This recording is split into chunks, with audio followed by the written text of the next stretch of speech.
main তিনিটা subject আছে আৰ্টসত ললে আৰ্টসৰ তিনিটা মেইন সাবজেক্ট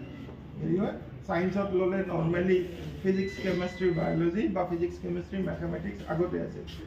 তো এই ম্যাথমেটিক্স আৰু বায়োলজিটো ফোৰ্থ সাবজেক্ট বুলি কৈছে